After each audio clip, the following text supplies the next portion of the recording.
Hi friends, Hannas ക്രിയേഷൻസിലേക്ക് വീണ്ടും എല്ലാവർക്കും സ്വാഗതം. ഇന്ന് ഞാനിവിടെ കാണിക്കുന്നത് ഒരു റോസ് ആണ്. നമ്മളിപ്പം സാധാരണ എല്ലാ വീട്ടിലും തന്നെ ബഡ് റോസ് ആണ് കൂടുതലായിട്ട് കണ്ടുവരുന്നത്. നമ്മുടെ നാടൻ റോസുകളൊക്കെ അന്യം നിന്നുപോയി എന്ന് വേണമെങ്കിൽ പറയാം. ഇതിപ്പോ ഞാനിവിടെ കാണിക്കുന്ന ഒരു നാടൻ റോസ് ആണ്, അതും ബഡ് റോസിന് വെല്ലുന്ന ഒരു നാടൻ റോസ്.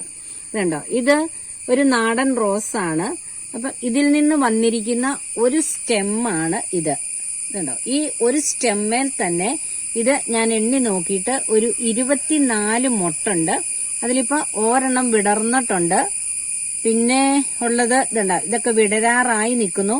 അപ്പൊ ഇതെല്ലാം കൂടെ വിടർന്നു കഴിഞ്ഞിട്ട് കാണിക്കാൻ പറ്റത്തില്ലാത്തതുകൊണ്ടാണ് ഞാൻ ഇപ്പൊ ഇതെടുത്തത്. ഇനിയിപ്പോ നാളെ ആകുമ്പോഴത്തേക്കും ഈ 4 മൊട്ട് വിടരും. അത് കഴിഞ്ഞ് ഒരു 2 ദിവസം കഴിയുമ്പോഴത്തേക്കുമാണ് അടുത്ത മൊട്ട് വിടർന്നു വരുന്നത്. ഈ റോസിന് വലിയ കെയറിംഗ് ഒന്നും വേണ്ട. അത്യാവശ്യം നല്ല വളം കൊടുത്ത് നിലത്ത് കുഴിച്ചിട്ടിരിക്കുന്നതാണ്. ഇതിപ്പം ഒരു തണ്ട് നിങ്ങളെ ഞാൻ കാണിച്ചു തന്നു. ഇനി അടുത്ത സ്റ്റെമ്മിൽ നിന്ന് വന്നിരിക്കുന്നതാണ്. ഇത് കണ്ടോ, ഇതും 4 മൊട്ടുണ്ട്. പിന്നെ ഇത് വേറൊരു സ്റ്റെമ്മാണ്. ഇത്തേല് 3, 2, 5, 2, 7, 1, 8 മൊട്ടുണ്ട്. ഇതിപ്പോ എല്ലാം കൂടി ഒന്നിച്ചു വിടർന്ന് തന്നെ എന്ത് ഭംഗിയായിരിക്കും അല്ലെ. ഇത് അത്യാവശ്യം വലിയ മരുന്നടി ഇങ്ങനെയുള്ള കാര്യങ്ങളൊന്നും വേണ്ട. നമ്മള് ഒന്ന് ശ്രദ്ധിച്ചാല് ഈ പൂ വിടർന്നാല് ഒരു 2-3 ദിവസമൊക്കെ നിൽക്കും. മഴ നനയാണ്ട് നിൽക്കുവാണെങ്കിൽ അത്യാവശ്യം നല്ലൊരു സ്മെല്ലും ഉണ്ട്. അപ്പം ഇത് ഒരൊറ്റ റോസാണ് കേട്ടോ. ഇങ്ങോട്ട് അതിന്റെ അടിയിൽ നിന്ന് അതിന്റെ കാനി പൊട്ടി ഇവിടെ വേറെ ഫ്ലവേഴ്സ് ഒക്കെ ഉണ്ട്. അപ്പൊ നിങ്ങള് ഈ റോസ് ഫുള്ളായിട്ടൊന്ന് കണ്ടു നോക്കുക. അപ്പൊ ചെറുതാണ്, ചെറിയൊരു റോസ് ചെടിയാണിത്.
ഇതിന്റെ ഒരു സ്റ്റെമ്മിൽ നിന്ന് 2-3 പൂ കൊഴിഞ്ഞു പോയതാണ്. ഇപ്പൊ വിടർന്നു നിൽക്കുന്ന ഇത്.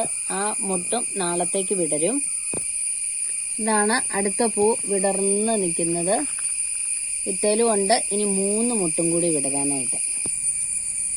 ഈ 2 ഫ്ലവറും തീർന്നു കഴിയുമ്പോൾ ഈ കമ്പ് വെട്ടി കുത്തുവാണ് പിടിക്കാൻ എളുപ്പം. ഇതിങ്ങ് അടിയിൽ വെച്ച് വെട്ടാമെന്ന് വിചാരിച്ചപ്പോഴത്തേക്കും ഇതുണ്ട്, ഇതേല് പുതിയ സ്റ്റെമ്മുകൾ ഉണ്ടായി വരുന്നുണ്ട്. ഇതിങ്ങനെ ഈ തളുമ്പ് വരുമ്പം ഇതിൽ നിന്നാണ് അതിന് മുട്ടുണ്ടാകുന്നത്. അപ്പം ഈ ഇലയുടെ ഇവിടുന്ന് വന്നു, അടുത്തത് ഇവിടുന്ന് വീണ്ടും വന്നു, അടുത്തത് ഇതുണ്ടോ ഇവിടുന്ന് വന്നു. അപ്പം ഇവിടുന്നെല്ലാം വന്നു കഴിയുമ്പോഴത്തേക്കും ഓരോ തളുമ്പ് വരുമ്പോഴും അതില് ഏറ്റവും കുറഞ്ഞത് ഒരു 6 മുട്ടെങ്കിലും കാണും. അപ്പൊ ഈ ഒരു സ്റ്റെമ്മിൽ നിന്ന് തന്നെ 1, 2, 3 എണ്ണം വന്നു കഴിയുമ്പോഴത്തേക്കും 64, 24 മൊട്ട് ഇതിൽ തന്നെ ഉണ്ടാവും.